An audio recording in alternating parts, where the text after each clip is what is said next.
Champion ಟ್ರೋಫಿಗಾಗಿ ಪಾಕಿಸ್ತಾನಕ್ಕೆ ಹೋಗುವ ಮುನ್ನ ಬಿಸಿಸಿಐ ಐಸಿಸಿ ಮುಂದೆ ಇಟ್ಟಿತ್ತು 3 ದೊಡ್ಡ ಷರತ್ತುಗಳನ್ನು.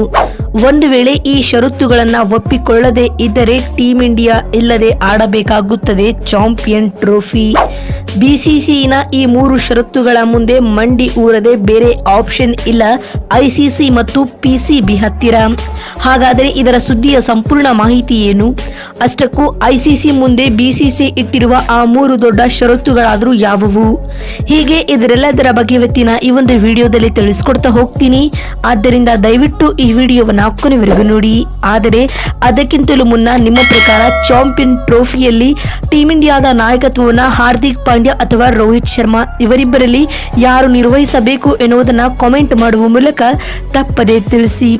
ಹೌದು ಸ್ನೇಹಿತರೆ, T20 ವರ್ಲ್ಡ್ ಕಪ್ ನ ಟ್ರೋಫಿಯನ್ನ ಗೆದ್ದ ನಂತರ ಟೀಂ ಇಂಡಿಯಾದ ಮುಂದಿನ ಟಾರ್ಗೆಟ್ ಚಾಂಪಿಯನ್ಸ್ ಟ್ರೋಫಿ ಗೆಲ್ಲುವುದು ಆಗಿದೆ. ಐಸಿಸಿ ನಡೆಸಲಿರುವ ಚಾಂಪಿಯನ್ ಟ್ರೋಫಿ ಬಹಳ ದೊಡ್ಡ ಟೂರ್ನಮೆಂಟ್ ಆಗಿದೆ. 2025ರಲ್ಲಿ ಆಡಲಾಗಿರುವ ಐಸಿಸಿ ಚಾಂಪಿಯನ್ಸ್ ಟ್ರೋಫಿ ಫೆಬ್ರವರಿ 19ರಿಂದ ಪ್ರಾರಂಭವಾಗಲಿದೆ ಹಾಗೂ ಈ ಟೂರ್ನಮೆಂಟ್ ಮಾರ್ಚ್ 9ರಂದು ಕೊನೆಗೊಳ್ಳುತ್ತದೆ.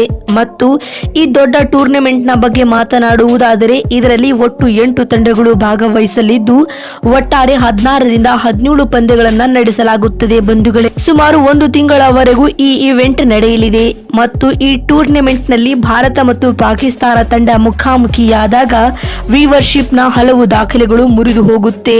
ಆದರೆ ಭಾರತ ತಂಡ ಪಾಕಿಸ್ತಾನಕ್ಕೆ ಹೋಗುವುದಿಲ್ಲ ಎಂದು ಕ್ಲಿಯರ್ ಮಾಡಿ 3 ದೊಡ್ಡ ಷರತ್ತುಗಳನ್ನ ಇಟ್ಟಿದೆ. ಹೌದು ಸ್ನೇಹಿತರೆ, ಮೊದಲನೇ ಷರತ್ತನ್ನ ಇಟ್ಟಿರುವ ಬಿಸಿಸಿಐ ಐಸಿಸಿಗೆ ಟೀಂ ಇಂಡಿಯಾ ಪಾಕಿಸ್ತಾನಕ್ಕೆ ಬರುವುದು ಬಿಡುವುದು ನಮ್ಮ ಕೈಯಲ್ಲಿ ಇಲ್ಲ ಮತ್ತು ಆ ನಿರ್ಧಾರವನ್ನ ನಮ್ಮ ಸರ್ಕಾರ ತೆಗೆದುಕೊಳ್ಳುತ್ತದೆ. ಆದ್ದರಿಂದ ನೀವು ನಮ್ಮ ಸರ್ಕಾರದ ಜೊತೆ ಮಾತನಾಡಬೇಕು.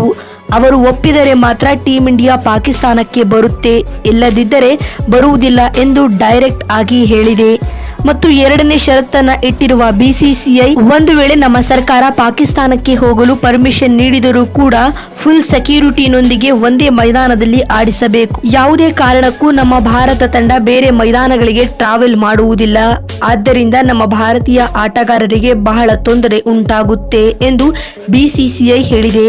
ಮತ್ತು 3ನೇ ಷರತ್ತನ್ನ ಇಟ್ಟಿರುವ ಬಿಸಿಸಿಐ ನಮ್ಮ ಎಷ್ಟೇ ಪಂದ್ಯಗಳಿದ್ದರೂ ಕೂಡ ಅದನ್ನ UAE ನಲ್ಲಿ ಆಡಿಸಿ ಮತ್ತು ಅಲ್ಲಿ ನಿಮಗಾಗಲಿ ಅಥವಾ ನಮಗಾಗಲಿ ಯಾವುದೇ ರೀತಿಯ ತೊಂದರೆ ಉಂಟಾಗುವುದಿಲ್ಲ. ಅಷ್ಟೇ ಅಲ್ಲದೆ ಅದು ಪಾಕಿಸ್ತಾನದಿಂದ ಅಷ್ಟು ದೂರವಿಲ್ಲ ಮತ್ತು ಕಂಡೀಷನ್ಗಳು ಕೂಡ ಪಾಕಿಸ್ತಾನದ ಹಾಗೆ ಇವೆ. ಮತ್ತು ಇಲ್ಲಿ ಕೇವಲ ನಮ್ಮ ಟೀಂ ಇಂಡಿಯಾ ಅಷ್ಟೇ ಅಲ್ಲ, ಒಂದು ಬಾರಿ ಆಕ್ರಮಣಕ್ಕೆ ಒಳಗಾಗಿದ್ದ ಪಾಕಿಸ್ತಾನ ಮತ್ತು ಶ್ರೀಲಂಕಾ ತಂಡಗಳು ಕೂಡ ಸೇಫ್ ಆಗಿ ಇರುತ್ತವೆ ಎಂದು ಹೇಳಿದೆ. ಭಾರತ ಇಟ್ಟಿರುವ ಈ 3 ದೊಡ್ಡ ಷರತ್ತುಗಳನ್ನು ಐಸಿಸಿ ಮತ್ತು ಪಿಸಿಬಿ ಒಪ್ಪಿಕೊಳ್ಳುವ ಸಾಧ್ಯತೆಗಳು ಹೆಚ್ಚಿವೆ ಬಂಧುಗಳೇ. ಸ್ನೇಹಿತರೆ, ನಿಮಗೇನನ್ಸುತ್ತದೆ? ಐಸಿಸಿ ಮುಂದೆ ಬಿಸಿಸಿ ಇಟ್ಟಿರುವ ಈ 3 ದೊಡ್ಡ ಷರತ್ತುಗಳು ಸರಿಯೋ ಅಥವಾ ತಪ್ಪೋ ಎನ್ನುವುದನ್ನ ಕಾಮೆಂಟ್ ಮಾಡುವ ಮೂಲಕ ತಪ್ಪದೆ ತಿಳಿಸಿ. ಮತ್ತೊಂದು ವಿಡಿಯೋದಲ್ಲಿ ಸಿಗ್ತೀನಿ. ಅಲ್ಲಿವರೆಗೂ ನಮಸ್ಕಾರ.